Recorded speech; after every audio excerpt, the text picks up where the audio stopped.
আসসালামু আলাইকুম। আমরা এসএসের একটা গেট ফিটিং করতেছি।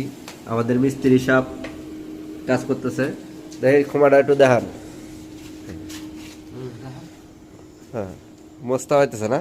হ্যাঁ, আমরা 8 ফিট বাই 7 ফিট একটা গেট, সুন্দর একটা গেট এখানে নিয়ে আসলাম ফিটিং করার জন্য। আমাদের কাজগুলো অনেক সুন্দর করে আমরা করে থাকি। দেখেন কাজগুলো কত সুন্দর করে ফিনিশিং দেওয়া হয়েছে। এটা আপনার মাঝখানে গোল্ডেন কালারের কলস দেওয়া হয়েছে। গেটটা অনেক সুন্দর করে ফিটিং করা হয়েছে। দেখেন পাল্লা পুল্লা কোথাও কোনো টাল নাই, অনেক সুন্দর হয়েছে, ইজি একবারে।